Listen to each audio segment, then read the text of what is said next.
clicking go live.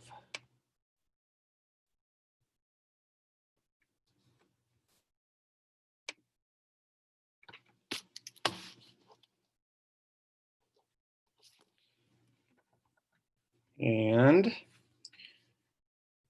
we should be live on YouTube. All right, and it is 8 o'clock on the dot, and we're streaming live on YouTube. Good morning, everyone. Welcome to Morning Coffee with Stream Academy. Should be live on YouTube. Oh, there's my YouTube feed, giving me feedback and all right, and interrupting me. Technology.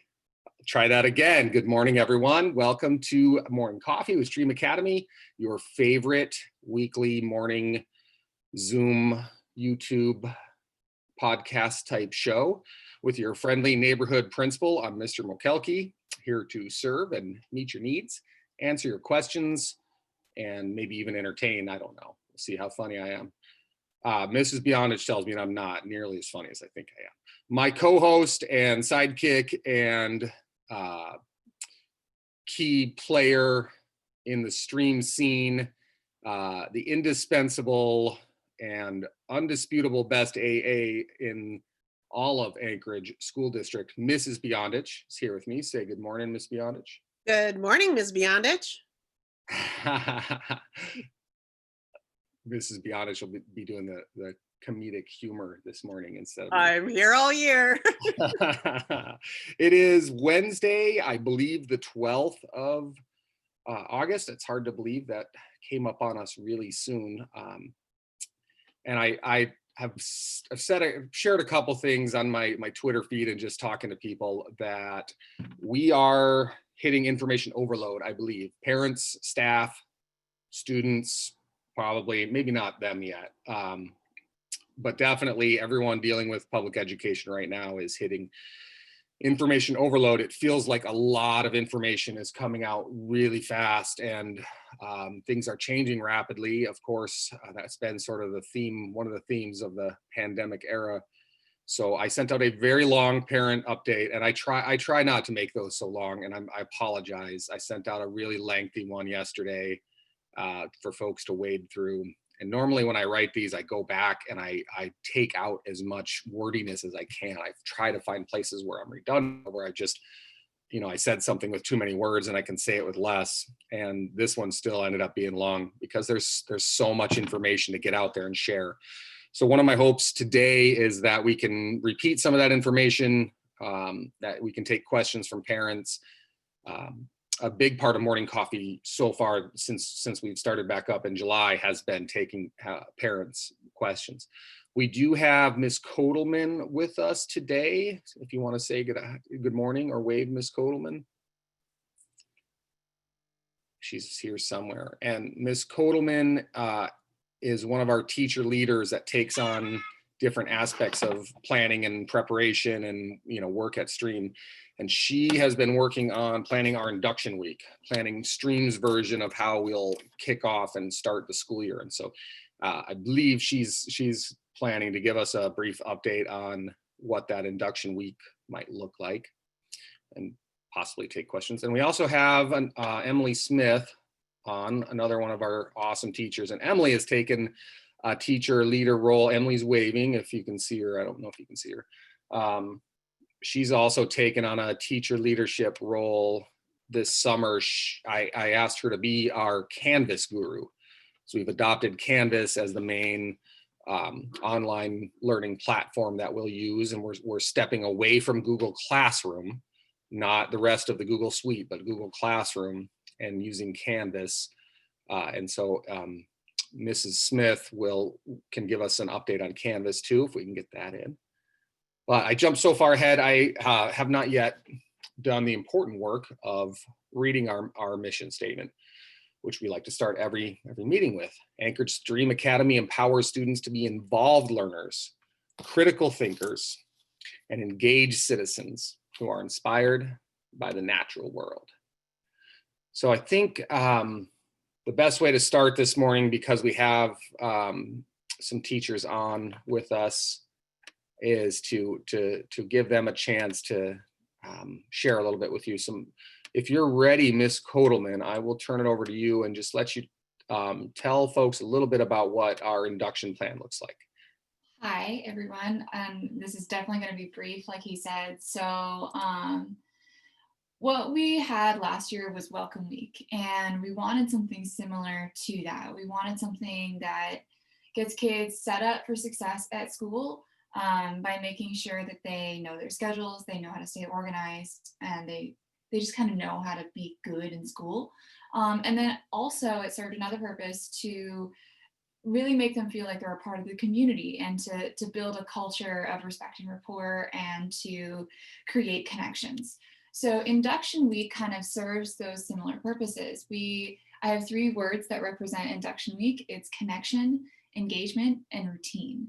So throughout the first week and 2 days of school, the students will be doing activities and learning lessons that help facilitate connection, engagement, and routine. So, and teachers will disperse these among their teams so we can avoid fatigue with the students so they don't feel like they're talking about their feelings a lot. Of course they will be, but we want to make sure they don't feel like they are. So we're just trying to make sure they feel like they're a part of the community and that they're safe. So, and there are objectives and lessons embedded within the week that help them meet those goals. So for instance, every teacher will be teaching a lesson on creating the community within the classroom and how we can do that in a digital space. Every student will get a lesson on how to design their learning space as well. Like, why do you need a dedicated workspace? Maybe it's not completely like a physical room or office, but what signals can you make to yourself and to others that you're in work time mode right now? So yeah, that's mostly the short of it. So I'm happy to answer any questions if you guys have any, and we'll have the teachers of your students will be sending out specific schedules with the lessons once we get to Monday, the 24th. Awesome. Great. Thank you, Ms. Kotelman. I really appreciate the work that you put into planning our induction activities and structuring our induction week. And Ms. Kotelman will share that with our staff tomorrow when we're all together, and staff will begin to reach out to connect individually with parents. I think that's an important piece of this to know for parents that the teachers that are teaching the cohort your child is in will be reaching out to directly connect with you and have a personal one-on-one connection to talk about the school year, to talk about what their plans are for the quarter, how their classes will work. And so you'll get better information than Ms. Bionich and I can give you often. You'll get really direct information on how they're planning to operate and what their expectations are. And I think that's going to be a really positive start. We're moving that up, I know, and across the district with larger schools, they're planning on doing that, not the first 2 days of school, but then that following week, they're dedicating sort of that whole week to those phone calls. But we're bumping that up because we know what Mrs. Bionich and I are hearing is you guys are hearing a lot from us, and you have that kind of that big picture that you're getting from us on how things will work, but you're really eager to hear directly from teachers. So that's going to happen the first 2 days that we're in school. We'll start off with an assembly, the first day of school, a Zoom assembly, and have all our students together and launch the year. And then teachers will be calling you and making appointments to talk with you. So any questions or comments or feedback for Ms. Kotelman or for us in general for kicking off the school year and induction week?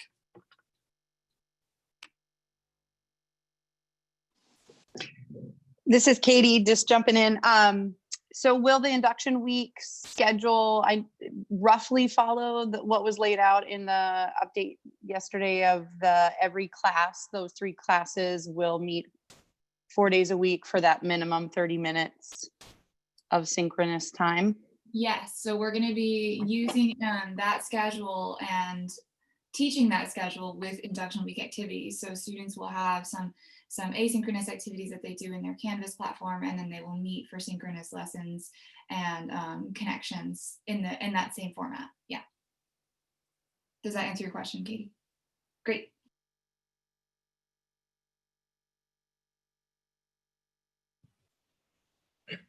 I made a comment in the chat box about this welcome week, being with the school from the first year, and just when you did it last year, I saw such a positive change in the way that the kids felt connected to the school and knowing what to do and knowing each other.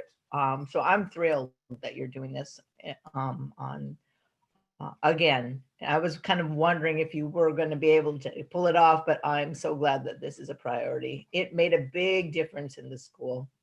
Yeah, I've tried my best to sort of like plan activities and see, and Sylvia and I have been talking about other opportunities to get students connected to the school and with each other, following district guidelines, of course. So yeah, I'm really excited that we get to do something, and that it can still kind of work online. Like, I think if we just are enthusiastic about it and believe in the work, then I think a lot of kids will latch on and feel a lot more connected to school, even though it's online compared to fourth quarter. Because I know fourth quarter, we struggled a lot with kids feeling like they were connected to school.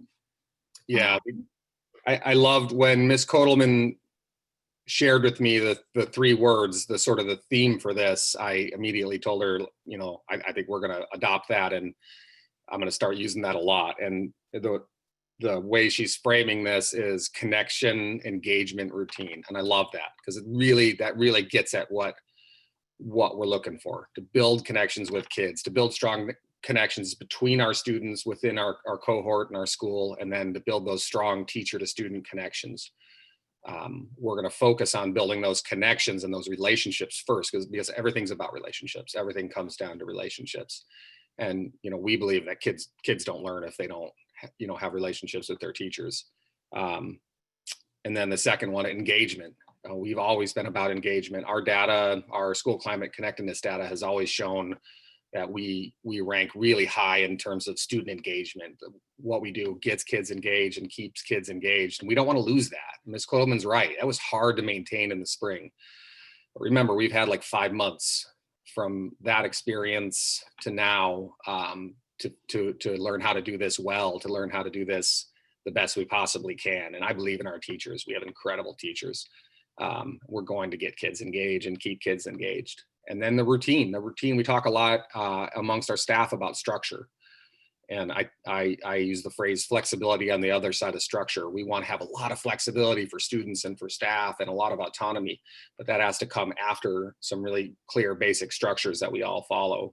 And so teachers will work to build those routines, those structures, and to make sure that, you know, we have those things in place. So I'm excited about this. I'm excited about how Ms. Kotelman framed it and the work she did. There's a question in the chat that was answered, but I want to, for people that are watching on YouTube or watching later, I just want to read it. And so we had a parent ask if we're planning on handing out computers before school starts. And yes, we are. Please go on our website and click on the device request form. It's short and sweet. And we will give a Chromebook to every single stream student that requests one. So you can sort of ignore a little bit of the stuff the district's sending out, because it doesn't apply to charter schools, really. We do our own thing, as you know.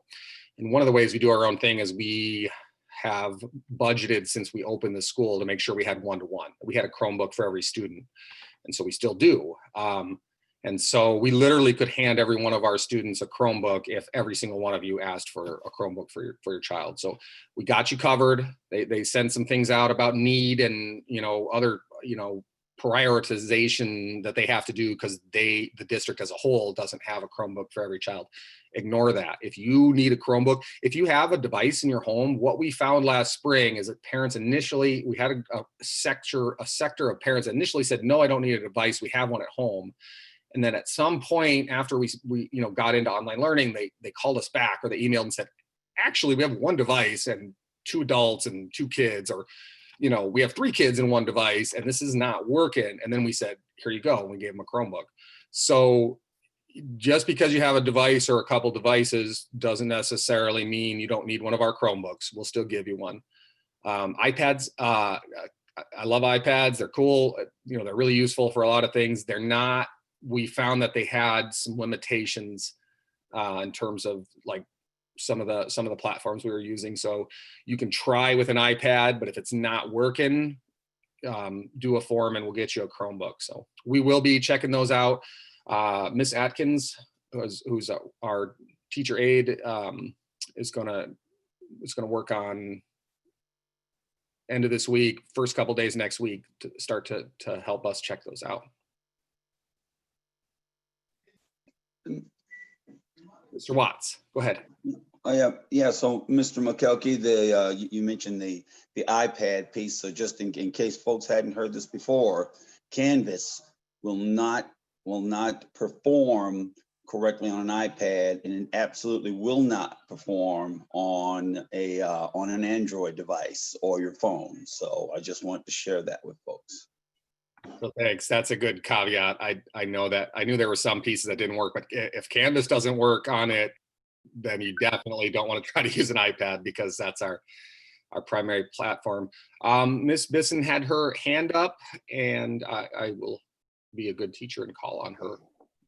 Well, I was just going to say that, one consideration, and we're kind of mulling this over ourselves this year, but is that with the Chromebooks, the ASD issued Chromebooks, there are different protections and filters in place that may not be as easy to put on in your home device. So in that light of it being truly, not taking away from the opportunity of another family more in need or something like that, that's a consideration that it may be easier for the, family to manage and know that the students aren't getting too far afield while they're on the ASD device, if you're getting a streamed Chromebook. So that's just another consideration that I originally hadn't thought about.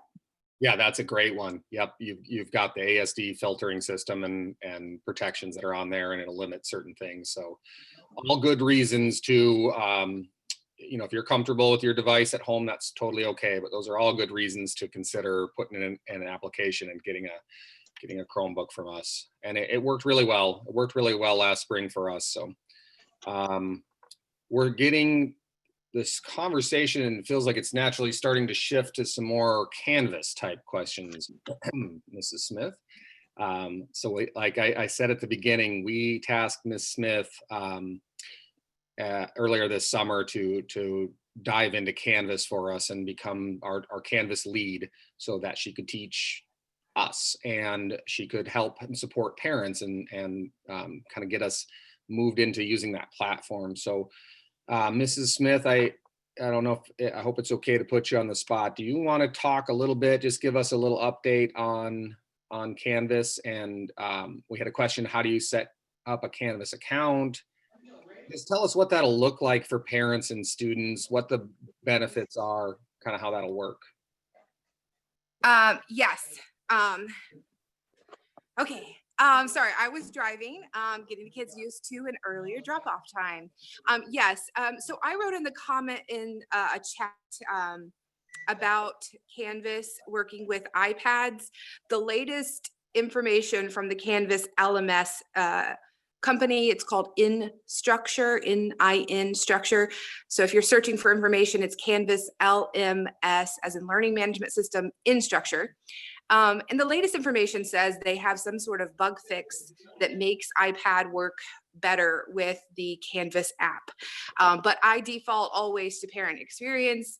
I trust what you're saying, that you've had experience with it, it doesn't work.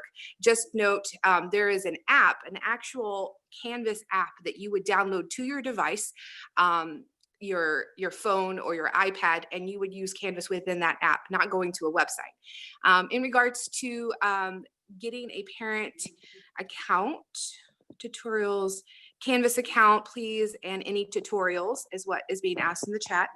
I put a website in the chat that will take you to the parent observer information.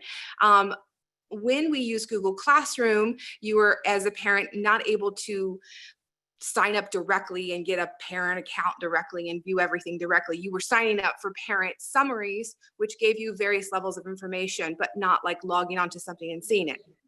With Canvas, you are actually logging onto something and seeing everything that your student is doing. I mean, your view is just like the student view.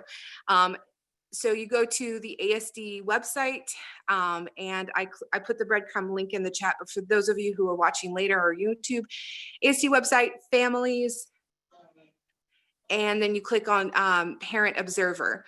You may also see words like the word Canvas. So you can look for Canvas, or you can look for the words Parent Observer.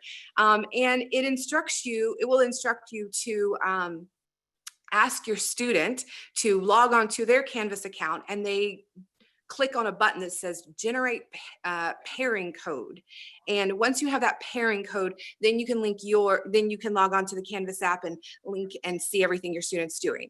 So what that means is you have to unfortunately, you have to wait until your student is or already has their Canvas course in Canvas, and they know how to get on it, they know how to use it, if that all makes sense. But you can go ahead and view this information. Is being pulled up on the screen. I put it in the chat. I have a really cool, so Canvas LMS Infrastructure, the company, they put out a lot of great live Zoom conversations, and they have a whole series on them for parents and for parent observers. So you can Google that. I'm not at my computer, so I can't give you some of the cool resources, but just do some searches around for the parent observer conversations. Lots of tips and tricks and information for you. Any other questions? I got really excited because Canvas is awesome, and I'm really excited to see all of you. I know it's 8, but I'm a morning person. Questions?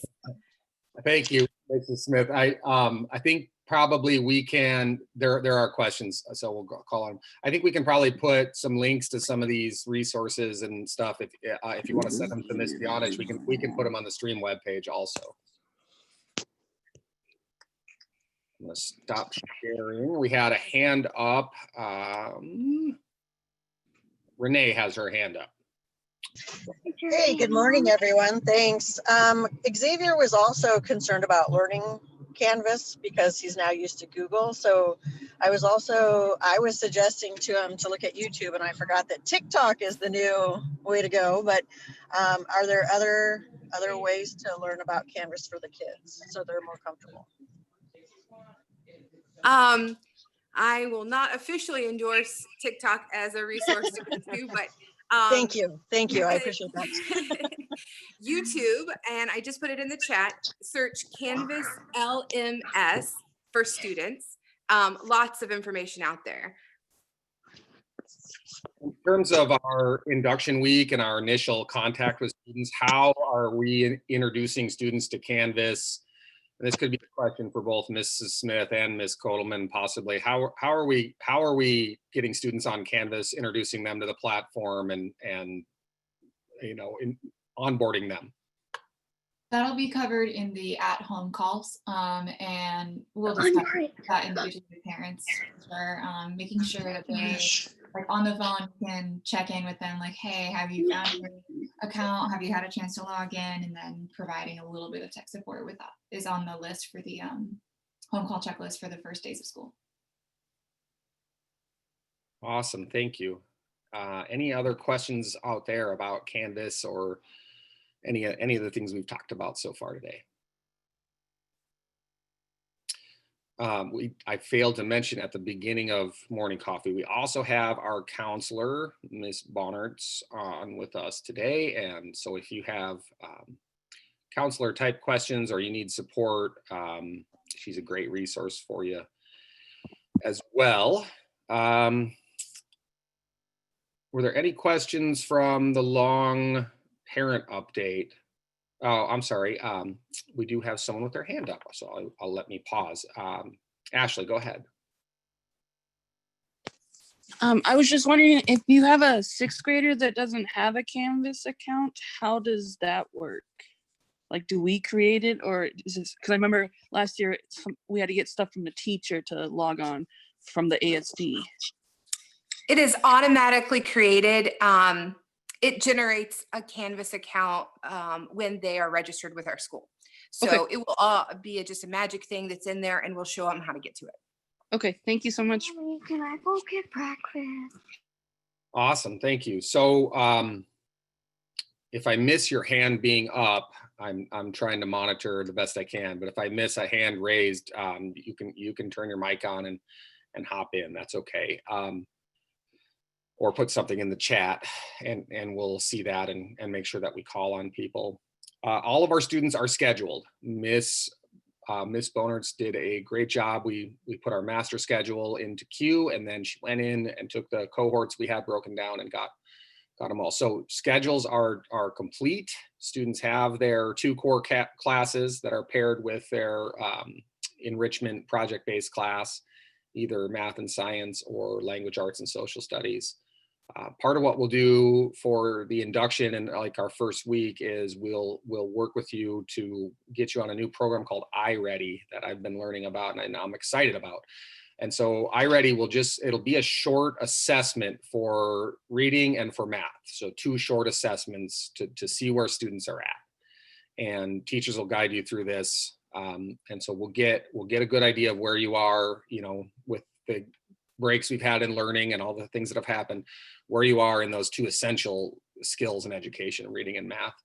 And then iReady prescribes some lessons based on your assessment in those areas.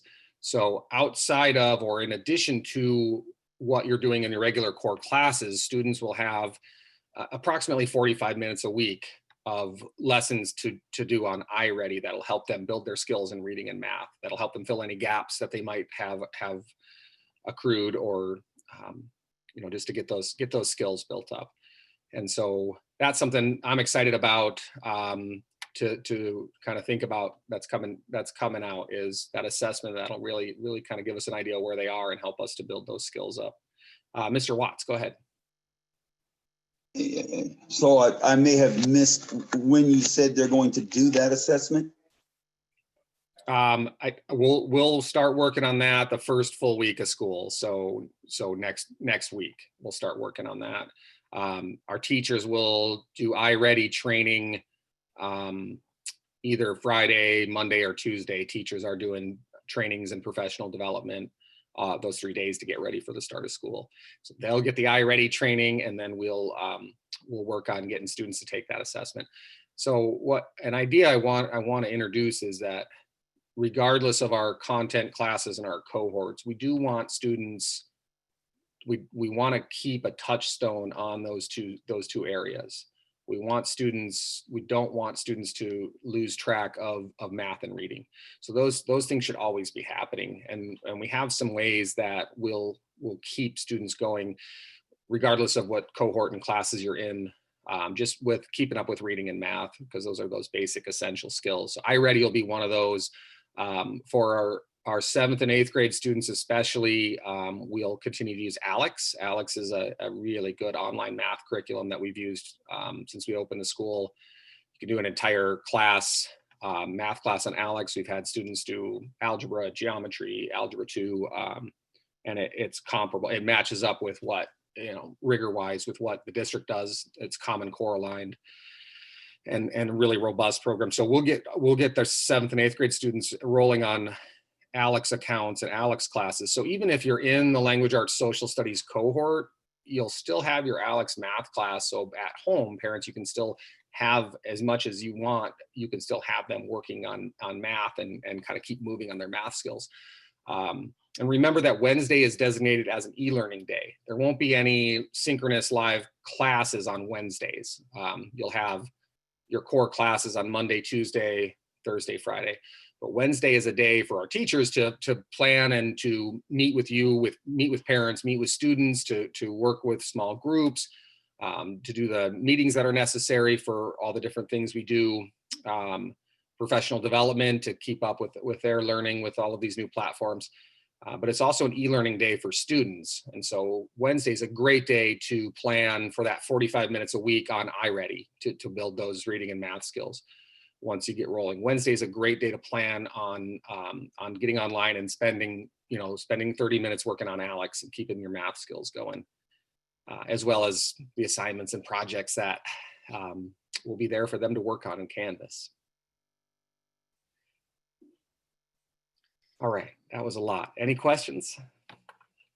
So Principal Mokelke, the first day of school is Thursday, the 20th. Yes. Thursday, the 20th, we're starting our school year with an all-school assembly at 9 o'clock in the morning. Yes.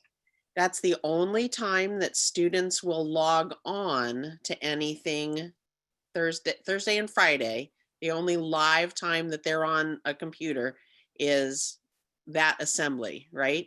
Yes. Yep. What school will look like those first 2 days after the assembly is your cohort teachers will be calling you to set up your initial appointment either on Thursday or Friday and have that initial, it can be a Zoom, so you and your child can be on together. It can be a phone call, whatever works for you, so that you and the teacher and your child can connect directly with Ms. Kotelman or Mr. Holsopple or whoever their main cohort teacher is, and really get some direction from them and ask questions and get a really intimate look at what school is going to look like. And that's going to be, like I said, that's going to be, at this point, that's going to be the most useful thing, I think, for parents and families, is to have that direct connection with the teacher and really get to ask them how this is going to work and really hear from them on what their expectations are, what the structure will be like, and you'll get your schedule from them, what their schedule will be, what times on those 4 days will they meet for the live Zoom. So our plan is to the teachers will do a minimum of 30 minutes of live synchronous instruction on Zoom for each class, and they might block those together. They could end up being 2 classes blocked together. So but there'll be 30 minutes per class for each of those 3 classes on Zoom, and that's just the live direct instruction synchronous piece. The expectation is after that 30 minutes of direct instruction, you'll be on Canvas following up with the work, completing assignments and assessments and that type of thing. So it's not, it's live, 30 minutes of live instruction per class, but there's then the asynchronous part of that, the offline work that's going to need to happen. So that's sort of what the big picture of the schedule and how those meetings will go, what that looks like. And teachers will get into that with you when they call you the first 2 days. So we're starting very gently. We'll Yeah. start all together on Thursday. And then as we reach out to you and get everybody set up, then on Monday, which I believe is the 24th, then things will start rolling in a more normal and scheduled and predictable pattern. Right, Mr. Mokelke? Yes. Do you want to add to that, Ms. Kotelman, or does that pretty much capture it? That was it. That was perfect. Great job, Sylvia. We love you. Thank you. I do want to put in a quick plug for our APC. So our APC is our Academic Policy Committee, and that's Anchorage School District's language for the board that oversees each charter school. Each charter school has their own local board that oversees me. That one of their primary responsibilities is they oversee the principal. And you could see Mrs. Yip signaling me there. She's got her eye on me. She's watching me. That's my boss. Mrs. Yip is currently the chair of our APC.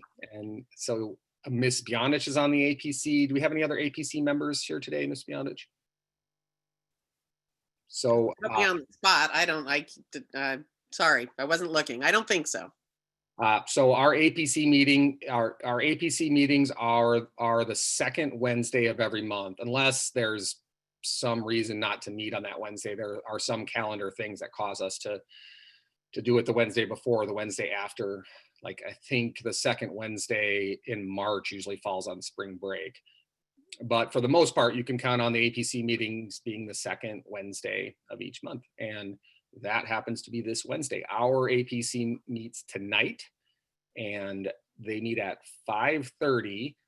We do have a Zoom session for that for members, APC members and staff, and then like guest speakers or presenters. And we ask that parents log on to this same YouTube channel and watch on YouTube. Keep the meeting running smoothly. So we're inviting you to join us tonight at 5:30. The links are out there. If you need them, just shoot Ms. Beyondich or I an email. We can send them again. Mrs. Yip, do you want to say anything about the APC? No, you said it all. Anyone is welcome to come, and if you have any concerns, you can always let us know ahead of time too. I don't know, Sylvia, did you put the agenda on the website? So I have to admit that I have failed to post the agenda. Please forgive me. I will get that done as soon as this meeting is over so that the agenda is posted on the website. And I'll also post a reminder to the YouTube channel. Thank you. Appreciate that. So, sorry to let you down, Gail. Oh, no worries, no worries. I'm just thankful that you know how to do it, because I don't. Thank you, Ms. Yip. So I want to take a second to look at the chat, because remember, you can't see the chat on YouTube, and so people watching now or later might miss some things. I just want to take a quick look at that. We had the question, when will we know which set of classes our students will have for the first quarter? Ms. Beyondich, when can parents view their schedule on Q? I think it's Friday. I'm not exactly sure because the official word hasn't come out from the IT department. They've been a little overwhelmed. But you will be able to see your student schedule when you log on to Q Parent Connect. Following the link from the ASD website, it's Families Q Parent Connect to log on to Parent Connect. And when you log on, then there's a menu on the left-hand side of the screen, and one of those options is schedule. So I think the schedule is going to be live on Friday. It might already be live.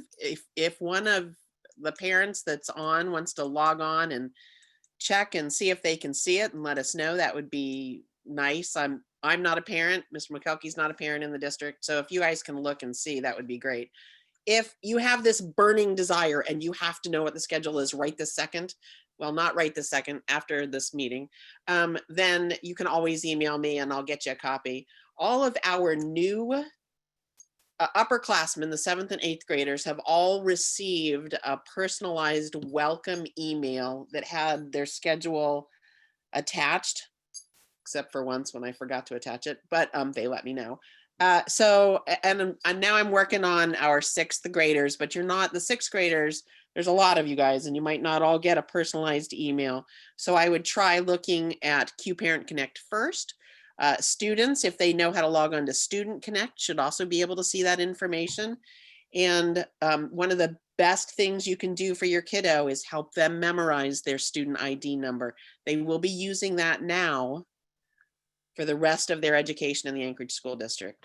So it's a very useful tool. So get them, log on to Parent Connect or Student Connect and see if you can see those schedules and let us know. Thank you, Ms. Beyondich. You can also email myself, you can email Mrs. Beyondich, and you can email Ms. Bonertz, and any one of us can give you that information and help you out if you have questions about that. Just looking at the chat, again, I wanted to share a couple things that were put in there for everyone. We had a parent say that it would be really appreciated if we could work on internet safety and healthy screen boundaries. And Ms. Kotelman responded that we do have an internet safety lesson that's on the list of things that we're going to cover for that induction week. So we appreciate that feedback. Always appreciate the good feedback that we get from our parents, and that is on the docket. We will make sure to stress that. Let's see. We had some questions about what the learning sessions for each class. They'll be scheduled throughout the day. What I've asked teachers to do to keep some structure towards when we return face-to-face, what I've asked them to do is schedule their Zoom, synchronous and Zoom sessions within the block period that it's scheduled.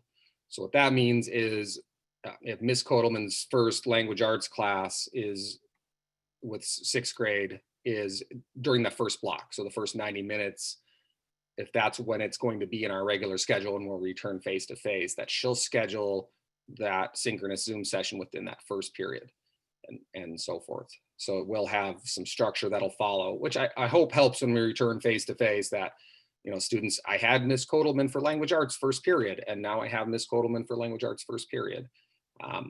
Hopefully that'll work. We did have a parent check queue and see if there's a schedule that the schedules have shown up yet, and they haven't. So if you're dying to know, just shoot one of us an email, any one of the three of us, and we can fire back an email probably, you know, within an hour of being done here and tell you what you're in. All right. We have any other questions out there that people are dying to ask? Go ahead and just jump in.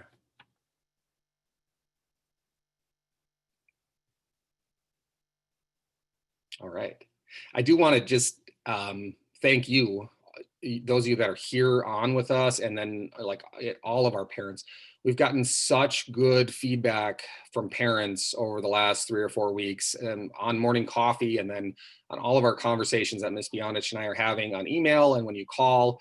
And so that's really helped us, because really having our finger on the pulse of what parents are thinking and feeling, what parents are stressed about, what parents are wondering, has really helped us to fine tune our response and to make some decisions. You know, for example, the decision I made that we would remain virtual for the duration of first quarter, regardless of what shifts ASD had, really came from hearing from our parents about how, you know, the uncertainty, how disruptive that was for their lives, and how concerned they were, you know, that we might start one way and then have to shift in September and do something different. So we've really tried to be responsive, but it really has helped us. It's really helped us. So please don't hesitate. Continue to do that. Don't hesitate to send an email or to jump in, to make suggestions, to ask questions, because it's really helped us to refine our approach and to understand what your concerns are, and also, I mean, not just to focus on the concerns or the worries, but we've gotten such positive feedback in terms of suggestions. You know, we put the post up on Facebook asking for, you know, just think outside the box, and what would you want to see from us? What would you need? And the suggestions in there are great. We're implementing most, if not all, of those suggestions, really, and passing that feedback on to our staff. So I just wanted to say, like, it really is meaningful and helpful and rich to hear from parents and to get your feedback, to get your ideas. So thank you. Thank you for your engagement. Nikki has her hand raised. Nikki, go ahead. Yeah, I do want to just, you know, thank you again for having the morning coffee, because I really feel like that has helped at least make us feel part of the community, because it's so hard, you know, when you're just dropping your kid off when we're actually in school, and there that so that's been definitely a silver lining to this whole thing, is having that connection with the school and feeling like you were able to really communicate any needs, like you said, or any comments or thoughts. But and this is just a comment that I wanted to throw out there, is that once we're back up at school, you know, I am a teacher, so I'm really sad, because I think that at this time we will probably be having our staff meetings. So I'm going to be missing you guys so much. So I will probably have to just jump on the YouTube, and so. But I've really appreciated you having the morning coffee, because it has been greatly appreciated. Thank you. We do plan to continue after school starts, and then I'll have to gauge that and try to adjust. And so any suggestions people have on what times work best once you get going with the school year, let us know. And we'll try to tweak it and see if we can't make it work. I mean, if it's right at 8 is a bad time for a lot of people, we could bump it up to 9, and maybe after the day gets rolling. Ms. Kotelman suggests perhaps an afternoon tea instead of a morning coffee. So we could definitely consider that. Ms., I'm gonna hop back to talking about schedule, and I want to go get a cup of coffee. So Miss Bonertz, do you have a moment to take over and just kind of go over scheduling and talk a little bit about the master schedule? Sure. Good morning, everyone. First of all, thanks for coming. And I'm excited to get back to the school year and making connections with your kids. And yeah, so I did the master schedule. So all the students are in 3 classes, either ELA and social studies with an enrichment class, which will be co-taught by their ELA and social studies teachers, or they are in math and science, and then their elective class will be co-taught by their math and science teachers called science projects. So the idea is to keep the kids really engaged, specifically with our mission and vision. So our math and science students will be working on projects, particularly STEM focused. And then our ELA and social studies students will probably be doing more projects, maybe some outdoor stuff, and maybe even put a splash of STEM in there too. Our teachers are all very well versed in all of the subjects, which is pretty cool. So the schedule, the kids will only have 3 classes. And the idea behind that is because one of the biggest things was 6 classes, which was really hard for the kids to manage last year. And so 3 classes, but it'll be a little bit more intense. And so Q1, they will be in those 3 classes, and then Q2, they will switch. So they will go a whole quarter without math. I know that's probably one of the biggest nervous things for the educational staff, especially our math departments. But that's kind of how our cookie is crumbling right now.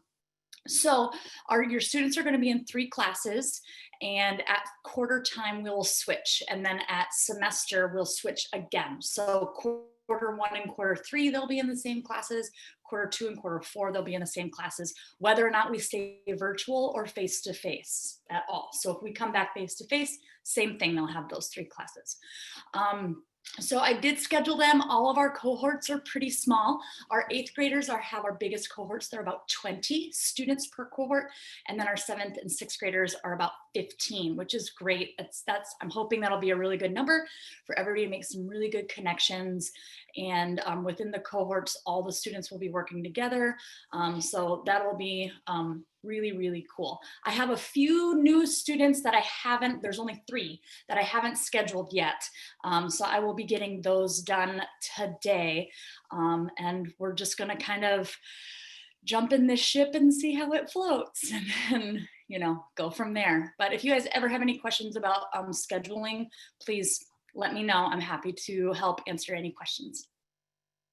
Awesome. Thank you. Thank you, Ms. Bonertz. Because of the structure of the cohort quarter model, and as Ms. Bonertz said, we have about 60 6th graders and 60 7th graders, which is what we want. That's our target enrollment. But because of that structure, because those cohorts are only about 15 students each right now in 6th and 7th grade, that means we actually can take a few more 6th and 7th graders. And so to keep our enrollment strong and to keep families who want to be with us engaged, I'll take at least up to 4 more 6th and 4 more 7th graders right now. So if you have friends, family, connections, students that would really like to be a part of STREAM, and they maybe missed the lottery or missed the boat, especially and I especially want to put a plug in for those families that are really nervous about what things look like. And I know there are a lot of families sort of fleeing to homeschool and not, especially not wanting to sign up for their neighborhood schools right now. And of course, I'd encourage families to stick with ASD. The ASD's is working really hard to provide really good options for students. We're not really utilizing the ASD virtual, but at your home school, your boundary school, your neighborhood school, if you're really nervous about what the school is planning, you can still sign up for ASD virtual and be connected to your school and have classes. Excuse me. Hi, Kira. Are you Kira? No, I'm Chloe. You're Chloe. Are you going to come to STREAM in a couple years? Well, I'm only 6, so I don't know. Okay, we'll see you in about 4 years, maybe 5. Thank you, Chloe. So but especially homeschool families, if they're looking at going to Idea or Raven or Pace, have them give us a call, because I think we can offer some really good options to keep families engaged, and then not have to have them go out of district or go full homeschool. Homeschool is a huge commitment, as most of you know, and really you're the teacher in homeschool. If you stick with Stream and Stream virtual, or with ASD virtual, you don't have to be the teacher. The teacher is still the teacher. And the people who work really hard to teach math and to teach science will still do that job for you, and you just get to be the guide over here, kind of making sure they get on and checking to see that they're getting some work done. So I'd encourage you to send any families our way that might be interested, or that might be saying, I'm not doing this. I'm gonna check out homeschool. And there's no pressure. We're not going to try to talk people into doing something they don't want to do. We'll offer our options, and we think we have a pretty awesome program to offer. So send them our way. We can take a few more 6th and 7th graders. 7th grade's pretty well balanced, boys and girls. So I'm not really worried about gender balancing with 7th grade. 6th grade, we ended up with a very boy heavy 6th grade cohort this year. And so I definitely would really encourage you to send 6th grade girls our way, especially to balance that out. It's not going to matter virtually as much, but when they're back face to face, it's about 40-20. It's about 40 boys, 20 girls right now, I think, close to that, which is okay. We'll make that work. Can we talk a little bit about how we're going to keep math and reading brains engaged when they're not in the math or reading cohort? Yeah, definitely. Ms. Kotelman and I have been talking about that. I've been talking to our math teachers about that. So the first way we want to do that is to do the iReady assessments as soon as we can. And iReady is math and reading. And so they'll do an assessment. They'll do a little 45-minute placement in math and reading to see where they're at after all this time we've been away. And then iReady will prescribe assignments based on that assessment. iReady will give you math and reading work to do. And so what we're going to encourage and build in is, regardless of what classes and cohorts you're in, we want students to spend about 45 minutes a week on iReady. So you can break that up into different sessions, or you can have them do 45 minutes on Wednesday. And Wednesdays are e-learning day. You don't have regular classes. So one of the requirements we really suggest to parents is, once you've completed iReady and they're there, that might be in a couple weeks, make sure that they're getting on and doing some iReady work to keep up with math and reading on those Wednesdays. The second way we're addressing that is starting with our 7th and 8th graders. Every one of our 7th and 8th graders will have an Alex math account to supplement what they're doing in math. So again, even if your child is in the language arts social studies cohort first quarter, our math teachers will still get them going and get them set up in their Alex account. So you can still have them log into Alex on Wednesday or at other times. Even if it's just 20 minutes here, 20 minutes there, that's good. That's good time to keep them moving forward and progressing in their math skills. So, and our teachers will share this in their induction talks, and we'll keep sharing this to make sure, we help parents build that routine up. But basically on our e-learning Wednesdays, and then at your discretion, we want students working in iReady. We want our students working on Alex, regardless of the course content that you're doing.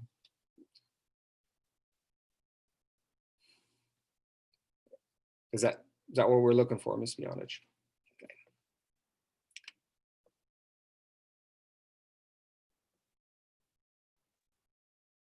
Thank you, Mr. Mokelke. In the chat box, Mrs. Smith had written a note that says, in addition to iReady and Alex, the 8th grade team is going to operate a little bit differently than the others. Ms. Goodman and Ms. Smith are going to be doing all 4 contents in one project class.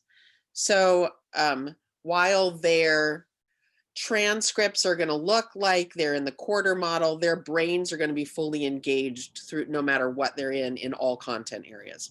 Yeah, so our 8th grade classes, students will still have either social studies, language arts with Ms. Smith, or math science with Miss Goodman, but their projects are designed to incorporate all 4 of those subjects together. So they'll keep them moving, you know, on those broader scope projects. They'll keep them engaged in all those subjects. And I anticipate that, you know, with our other cohorts, that with the project-based piece, it tends to be more holistic. It tends to bring in more skills and more things.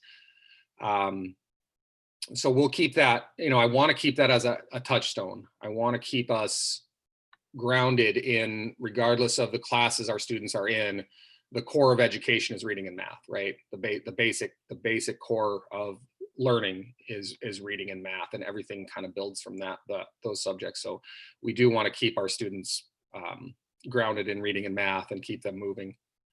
So that's a good topic to touch on. Just wanted to hop over really quick to the way too long update I sent. Ms. Bionich, is that what's on the screen, that Rapids report? Okay.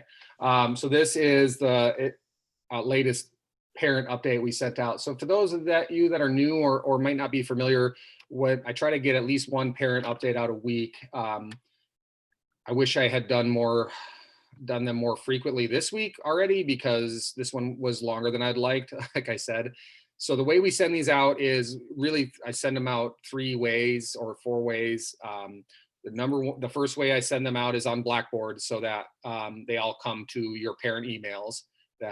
And so if your email's not, like, if you haven't got this, if you didn't get this from me yesterday in email form, then you need to talk to Mrs. Bionich about fixing or updating your email, because it should have fed to every parent's email. So you might need to tweak that. The second way that we put this out is I put it in Blogger, because it's a nice format where you can go and actually find every single one of these that we've done all in one place. So if you just go to the Rapids Report blog site, it's got all the way back to 2017 on here. It's got every update I've ever sent out to folks.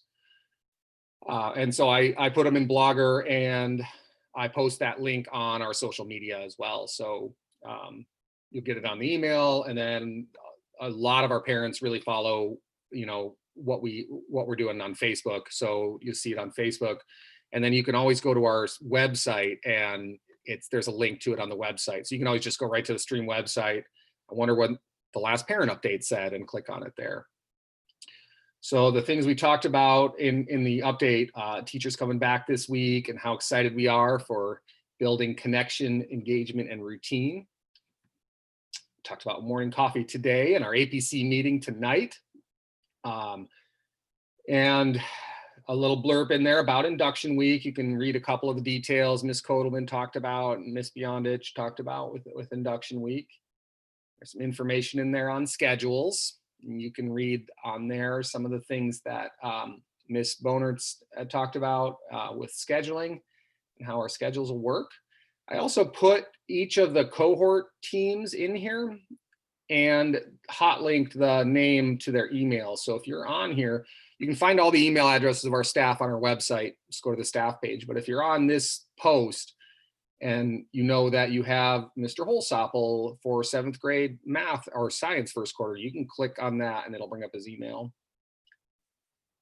There's an update on Canvas, some of the things that Ms. Smith shared with us today. So I wanted to cover some of the things that were in this update today, and so it looks like we did that. There's a little blurb on here about Chromebooks and the link to the form. So if you need a Chromebook, we talked about that, fill out that form. Limited seats available. We do have some 6th and 7th grade room. We can take a couple. So that's sort of a quick overview of what we sent out and what you can access. And then, like I said, you can look back to the prior updates that are on here too. All right.